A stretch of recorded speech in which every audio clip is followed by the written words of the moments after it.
नमस्कार. तू हिरे माझा मितवा या सिरियलच्या आजच्या भागामध्ये आपण पाहणार आहोत. राकेशने गाडीचे ब्रेक फेल केलेले असतात आणि ब्रेक फेल झाल्यानंतर तो लगेचच त्याला बाहेर पळून जायचं असतं. पण काय झालं, तितक्या वेळातच त्याला अंजलीचा फोन येत असतो आणि तो बाहेर जाऊन मग अंजलीचा आणि मग तो पटकन गाडीची ब्रेक फेल करून गेटच्या बाहेर जाऊन एका झाडाच्या मागे लपू लागतो. इथे राकेश फोन उचलत नाही म्हणून अंजली टेन्शनमध्ये असते. यांना सांगायला हवं, नाही तर ते गडबडीत येतील. मी अर्णवसोबत चालले, जाऊ दे रस्त्याने फोन करते असं म्हणत ती मग दवाखान्यात जायला बाहेरच येत असते.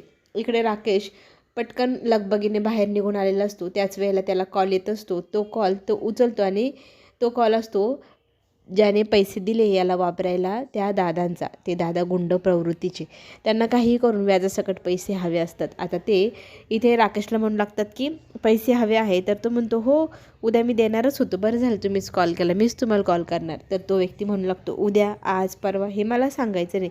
आत्ता मी तुझ्या घराच्या बाहेरच उभा आहे, इथे येऊन मला भेट आणि मला लगेच पैसे दे. तर तो टेन्शनमध्ये येतो. आता याला बाहेर जाऊन सांगावं काय, आता काय स्टोरी बनवावा असा विचार इथे राकेश करू लागतो आणि मग त्याला भेटायला जायला निघतो. तो इकडे अंजली, ईश्वरी आणि अर्णव सोबतच जायला निघतात हॉस्पिटलला. आणि हॉस्पिटलला जायला निघालेले असताना अर्णवला ऑफिसमधनं कॉल येतो की एक महत्त्वाची मीटिंग आहे, क्लायंट आपले बाहेर देशातनं आले, त्यांना अर्जंट मीटिंग करायची आहे, तर त्यांना सर भेटायचं का. तर इथे अर्णव सांगू लागतो की मला सगळ्यात महत्त्वाचं काम माझ्या ताईचं आहे, तर मी तिला सोडून कुठेही येणार नाही. आता मला पहिले हॉस्पिटलला जायचं आहे, तू मीटिंग कॅन्सल कर. इतकी मोठी डील कॅन्सल करणं हे काय अंजलीला पटलेलं नसतं. अंजली त्याचा कॉल घेते हातातनं आणि त्यांना सांगू लागते की सर येत आहेत, तुमची मीटिंग अरेंज करा. अर्णव तिला नकार देत असतो. तर ती सांगू लागते की हे बघ, अजून खूप वेळ आहे बाळाला यायला, तू आहेस माझी काळजी घ्यायला आणि इथे ईश्वरी पण आहे, मी ईश्वरीला घेऊन दवाखान्यात जाते आणि तू ऑफिसला जा. तर इथे ती ईश्वरी बोलू लागते की मी आहे ना इथे. तर हां, अर्णव म्हणतो ठीक आहे, हा माझा बॉडीगार्ड आहे ना, तो आज तुझ्यासोबत घेऊन जाय, हा बॉडीगार्ड तुला चांगलंच प्रोटेक्ट करेल. तर इथे ईश्वरी म्हणते हो आहेच मी बॉडीगार्ड, दिखने में बड़े भले ही हम छोटे हो लेकिन हमारे इरादे बहुत बडे. असं म्हणत ती तिथे सांगू लागते की मला काय वेळ आली तर मी गाडी चालवेल, विमान चालवेल. तर तो म्हणू लागतो विमान चालवायचं नसतं, उडवायचं असतं, एवढंही माहीत नाही आणि निघाली वे चालवायला म्हणे. हिला काही जमणार नाही ताई, मी काही जात नाही. तर ताई त्याला जबरदस्ती काढून देते की नाही, तू पहिले ऑफिसला जा आणि बाकीचं सगळं आम्ही दोघीजणी बघतो. नेहमीप्रमाणे ईश्वरी आणि अर्णवमध्ये इथे नेहमीप्रमाणे भांडणं चालू असतात. तर अंजली अर्णवला म्हणते की हे बाबा तू पण जा, आता आम्हाला पण जाऊ दे. किती दोघंजणं वाद घालत असतात, मला ना तुमच्या दोघांचा स्वभावच पटत नाही. इथे राकेश हा त्या दादांना भेटायला जात असतो. तो तिथे गायावाया करून सांगत असतो माझी बायको प्रेग्नेंट आहे, तिची डिलेवरी होऊ द्या, मी तुमचे सगळे पैसे देणारच आहे, तिला टेन्शन नको द्यायला. पण इथे आता दादा काय ऐकायला तयार आपल्याला बॉसने तुला घेऊन बोलवलं आहे तर तुला इथून मी घेऊन जाणार, तुझ्या बायकोला सांग की मी 2-4 दिवस बाहेर चाललो आहे, मला कॉल वगैरे करू नको. आता हे सांगायला तो नकार देत असतो. तर दादा स्वतः कॉल लावून देतात त्याच्या बायकोला आणि म्हणतात की बोल तुझ्या बायकोसोबत फोनवरती. मग तो सांगतो अंजली मी ना एकदम महत्त्वाच्या कामाला बाहेरगावी चाललो आहे आणि माझा कॉल इथे लागणार नाही, तर तुम्हाला ट्राय करू नको, मी 2-3 दिवसांनी जसं वेळ जमेल तसं तुला कॉल करत राहील, माझी काळजी अजिबात करू नको. असं म्हणून इथे दादा त्या राकेशला फोन ठेवायला सांगतात. राकेश फोन कट करतो आणि दादा आता त्याचं काही ऐकायला तयार नाही, त्याला गाडीत धरून ठेवलेलं असतं. आता ते त्याला घेऊन चाललेले असतात.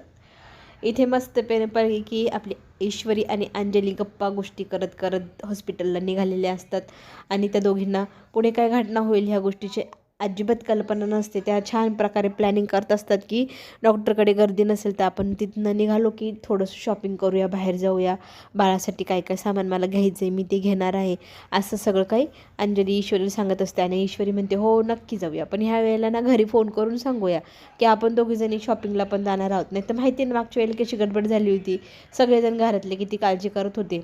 मग अंजली म्हणते हो ना बाई, आत्ता ह्या वेळेला तसं काही व्हायला नको, आपण सगळ्यांना आधी इथे आपल्या चिंटूला फोन करून सांगूया की मी हॉस्पिटलमधनं शॉपिंगला जाणार. त्याच्यासाठी ना ईश्वरी तू पहिलेच कॉल करून सांगून दे, नाही तर तो तुझ्यावरती पण चिडतो माहिती आहे ना. मग ती म्हणते हो ताई काळजी करू नका, मी आत्ताच यांना कल्पना देते. फोन लावतच असते ती, तर इथे अर्णव कॉलच उचलत नसतो आणि बघता बघता ड्रायव्हर अंकल म्हणू लागतात गाडीचा ब्रेक लागत नाही. हे ऐकल्यानंतर तर इथे अंजली आणि ईश्वरी दोघीही घाबरतात. हे काय म्हणताय तुम्ही, असं कसं होऊ शकतं, असं इथे ईश्वरी बोलू लागते आणि सांगू लागते की काही करा आणि ट्राय करा ब्रेक लावण्याची, गाडी थांबवायची. आता दोघीही इथे खूप घाबरलेले असतात, गाडीचा ब्रेक लागत नाही. आणि ईश्वरी म्हणते थांबा मी यांना कॉल करते, पटकन काहीतरी मार्गही निघेल. ती सतत त्याला कॉल करत असते आणि तो तिला इग्नोर करण्यासाठी कॉल उचलतच नाही. इथे अंजलीताई खूप घाबरलेली असते की माझ्या बाळाचं काही झालं तर, माझ्या बाळा ह्या जगात नसलं तर, इथे ॲक्सिडेंटमध्ये काही झालं तर, म्हणून जोरात ती रडू लागते, घाबरू लागते. आता गाडी कुठेतरी जाऊन आदळणार हे आता ठरलेलंच होतं. त्याप्रमाणे ईश्वरी अंजलीला प्रोटेक्ट करण्यासाठी तिच्या पोटाजवळ तिला प्रोटेक्शन देण्यासाठी स्वतःचा जीव धोक्यात घालून उभी असते. आणि बघता बघता गाडी एका पोलला जाऊन आपटते आणि सगळ्यांची डोकी फुटतात, सगळेजण जोरात ओरडतात आणि बेशुद्ध झालेले असतात. इथे ईश्वरी मात्र भानावर येते. ईश्वरी अंजलीताईकडे बघू लागते. अंजलीताई बेशुद्ध झालेली आहे ही तिचे लक्ष देते. ती जोरात तिला उठवण्याचा प्रयत्न करते आणि बघता बघता तिलाही गरगरल्यावाने होऊ लागतं. पण स्वतःला ती सावरते की आता सावरायची वेळ आहे, खंबीर राहायला हवं. स्वतःला कितीही त्रास झाला तरी चालेल, पण इथे अंजलीताईचा जीव महत्त्वाचा आहे, तिचं बाळ महत्त्वाचं आहे, ड्रायव्हर अंकल महत्त्वाचे, असं म्हणत ती स्वतःच्या जीवाचा आकांत करत उठते. इथे सगळ्यांना ती उठवण्याचा प्रयत्न करू लागते. तोंडावरती अंजलीचे पाणी मारून ती उठवण्याचा प्रयत्न करते. अंजलीताई शुद्धीवर येते आणि म्हणू लागते माझं न खूप जोरात पोट दुखते म्हणत पुन्हा एकदा ती बेशुद्ध होऊन जाते. तिला उठवण्याचा इथे ईश्वरी जीवापाड प्रयत्न करते. अंजलीताईला जर काय झालं, तिच्या बाळाला जर काय झालं तर काय करायचं म्हणून तिला इतकं टेन्शन आलेलं असतं.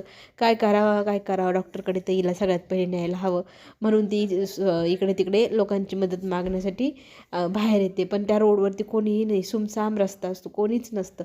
ती खूप प्रयत्न करते. एक गाडी येताना तिला दिसते, त्या गाडीला आडवी होण्याचाही प्रयत्न करते, पण ती गाडी तिला इग्नोर करून निघून जाते. काय करावं म्हणून ती रस्त्यावरती आता धावत पळ सुटलेली असते. एका ठिकाणी ती पाहते की कोणतरी गाडीत आहे का, पण ती गाडीत कोणीच नसतं, पण गाडीला चावी त्या माणसाने ठेवलेली असते. इथे ती त्याची माफी मागते, देवाची माफी मागते. पण आता अंजलीताईचा जीव वाचवायचा तर ही गाडी मला इथून चोरी करून का होईना न्यावीच लागेल. तोच विचार करून मग ती गाडी बसते आणि आठवते की तिला तिच्या बाबांनी गाडी चालवायची कशी ते शिकवलेलं, तिला बाबांनी काय काय दाखवलेलं, ते सगळ्या गोष्टी ती मन लावून पुन्हा एकदा आठवते.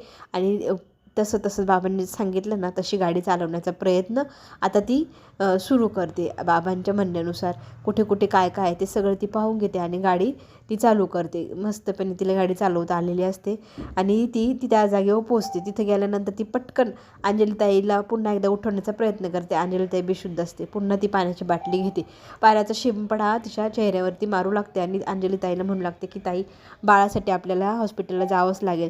तर ती म्हणते माझ्याकडनं चालणं शक्यच नाही होणार, मला गरगरल्यावानी होते. ताई प्लीज उठा, आपल्याला बाळासाठी हे सगळं करायचं आहे. असं म्हटल्यानंतर अंजली स्वतःचा जीवाचा विचार न करता तीही भानावर येते आणि स्वतःचा जीव तोडत त्या गाडीत दुसऱ्या गाडीत बसते. आणि पुन्हा एकदा ड्रायव्हर अंकललाही ईश्वरी चेहऱ्यावर पाणी मारते, त्यांनाही शुद्धीवर आणते. आणि त्यांचा हात आता मोडलेला आहे हे त्यांच्या लक्षात येतं. ते जोरात रडत असतात हाताला पकडून. इथे ईश्वरी त्यांनाही गाडीत बसवते आणि हॉस्पिटलला घेऊन चाललेली असते. आणि त्यांना गाडीत बसवल्यानंतर ती गाडी चालवते.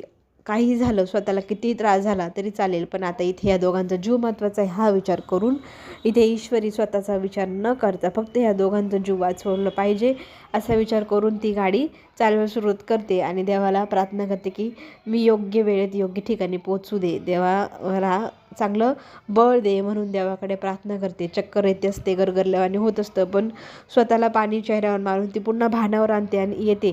आणि फक्त दवाखान्यात जाईपर्यंत आपण शुद्धीवर राहायला हवं हाच विचार करून ती चक्कर ग्लानी येत असतानाही डोळे आणि हे भानावर आणून ती अंजलीताईला हॉस्पिटलला घेऊन चाललेली असते. अंजली पाहत असते की इथे ईश्वरीला इतका त्रास होतोय, तरी ती फक्त अंजलीचा जीव वाचवावा, तिच्या बाळाचा जीव वाचवावा ह्याच विचाराने गाडी जोरात चालवून हॉस्पिटलपर्यंत पोहोचवत असते. हॉस्पिटलसमोर गाडी लावल्यानंतर ती आतमध्ये जाते. वॉर्ड बॉय, डॉक्टर सगळ्यांना हाका मारू लागते, मदत करा, ॲक्सिडेंट केस आहे, पटकन चला, स्ट्रेचर आणा असं म्हणत ती हाक मारते.